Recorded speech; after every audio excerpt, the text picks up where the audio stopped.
이번에는 36번, 37번이 치근파절 뭐 이런 걸로 발직을 해서 잘 쓰던 환자분이었죠. 근데 그러다가 대합치가 이제 문제가 생겼죠. 대합치가 26번이 문제가 생겼는데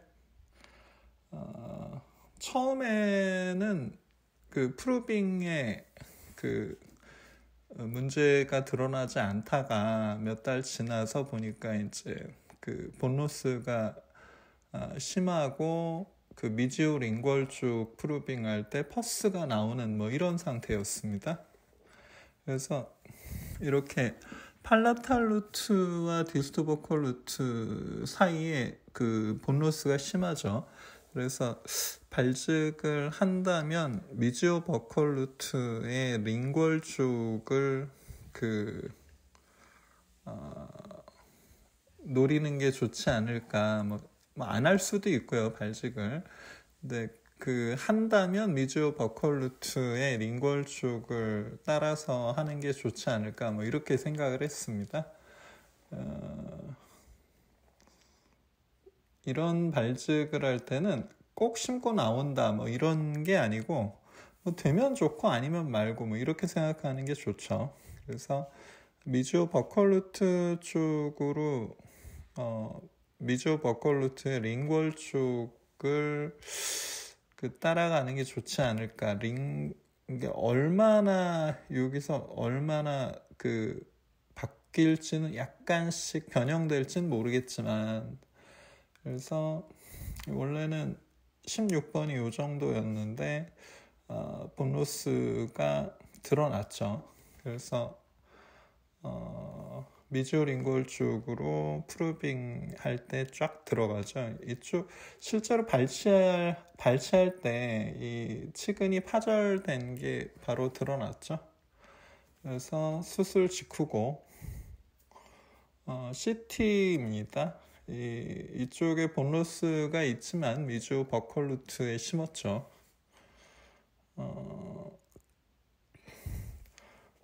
디스토 버컬과 팔라탈의 큰 본 로스에도 불구하고 MB 루트의 링골 쪽으로 해서 포지셔닝을 했습니다. 그래서 한 장으로 정리하면 이렇게 되죠. 그러고 그 다음에 이제 다음 날부터 엑스레이를 반복적으로 찍으면서 뼈가 잘 차는지를 체크를 해보죠.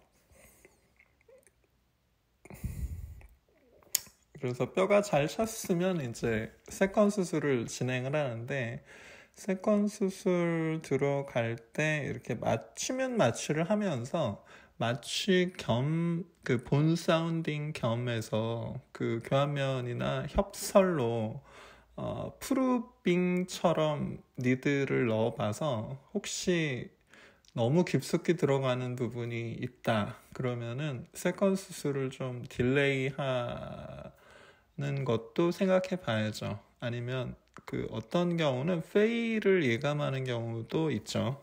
그래서 이게 이제 세컨 수술할 때 얘기고요. 뭐 이 정도면 로딩에 별 무리는 없을 것 같습니다. 이게 넌엑스 4.0에 7mm를 심었는데 넌엑스의 장점이 그런 거죠. 너무 굵은 픽스처가 아니더라도 범용적으로 4.0에 7 정도면 충분히 로딩을 걱정하지 않죠. 그래서 2차 수술 상태입니다. 물론 이쪽에 디스토 버컬과 팔라탈 쪽의 본로스가 완벽하게 재건된 건 아니지만 그래도 이 정도면 보철을 천천히 진행하기에 큰 무리는 없을 것 같아요. 동영상을 좀 보겠습니다. 이쪽에 이렇게 퍼스가 나오죠. 발치를 하고 팔라탈 루트가 파절된 게 보이죠. 파절선을 따라서 감염이 되고 퍼스가 나왔겠죠. 그래서 그래뉼레이션 티슈를 살짝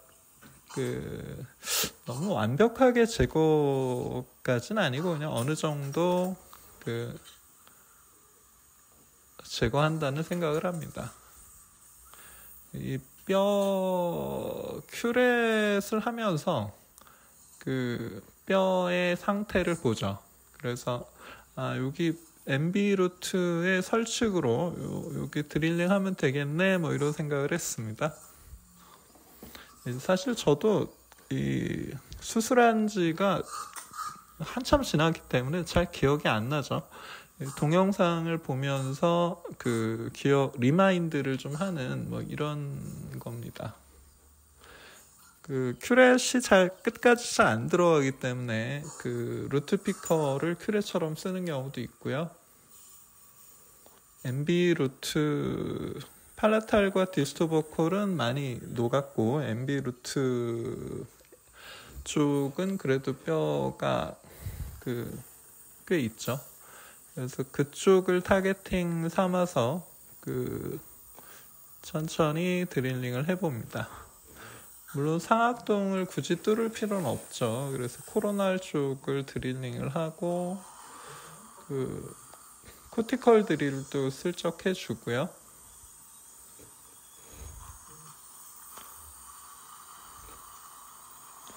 이거는 감이죠. 픽스처를 고정하기 위해서 어느 정도 디멘션의 드릴링 홀을 만들지는 좀 감이라고 할 수 있죠. 이거는 카스 드릴로다가 이제 에이피커를 조금 열어주려고 했고요. 그 다음에 이제 픽스처를 넣습니다. 4.0에 7을 넣으면서 징지발 하이트를 한 6에서 7 정도로 해주려고 하죠. 현재 이 정도 약간 현재 뼛속에 들어갈 정도의 높이. 그 다음에 이제 옆에 치은과 골막을 이렇게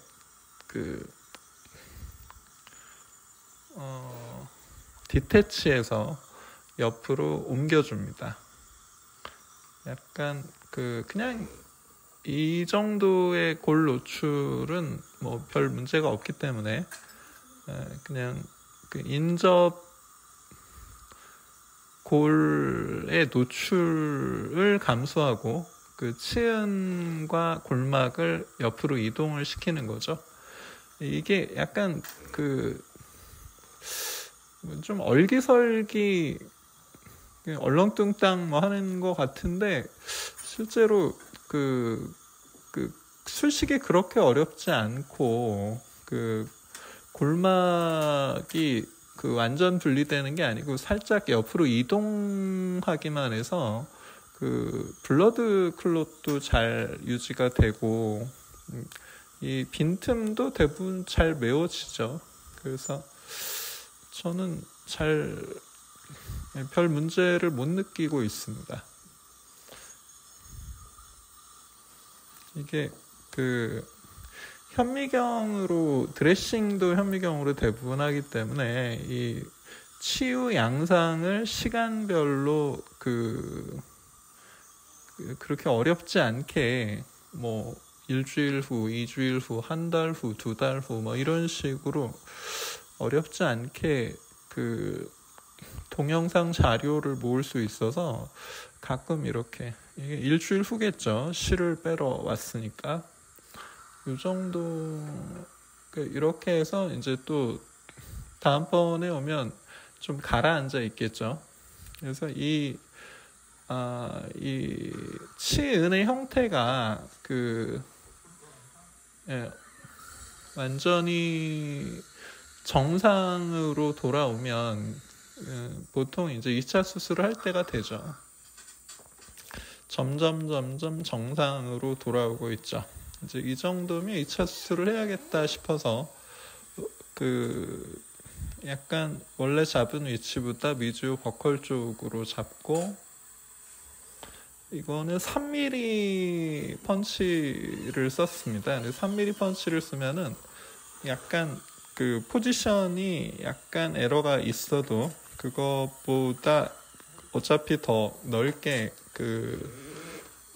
넓히기 때문에 그 포지션의 에러가 크게 드러나지 않죠.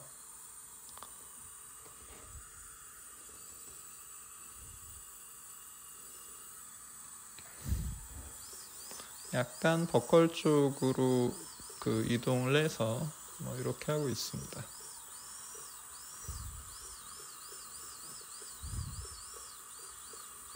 이게 2차 수술을 할 때 마취하면서 이 본 사운딩을 같이 하면 어느 정도 엑스레이와는 또 다른 방식으로 진단적 정보를 얻을 수가 있죠.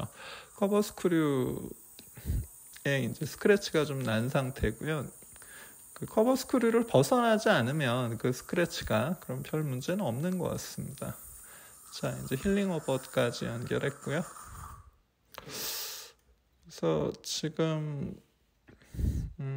다시 한번 정리를 하면 이런 파절 성향을 계속 보이는 환자분한테 26번에 파절이 돼서 MB 루트 쪽으로 드릴링을 하고 사이너스를 조금 올릴 생각을 하고 실제로는 한 요 정도의 드릴링이 된 것 같아요. 그래서 이렇게 요 정도의 드릴링이 됐죠. 그래서 그 다음에 이제 이 파절이라는 본로스의 원인이 사라졌기 때문에 자연스럽게 본 하우징이 재건이 되죠. 픽스처는 그냥 미리 심을 뿐이죠. 미리 심어놓고 기다리면 보통은 시간이 지남에 따라서 별 문제 없이 잘 차죠. 그래서 세컨 수술하고 진행하는 뭐 이런 증례였습니다. 자, 2차 수술 약간 더 조여줘야 되나 뭐 이런 생각이 들긴 하네요. 자, 여기까지 하겠습니다.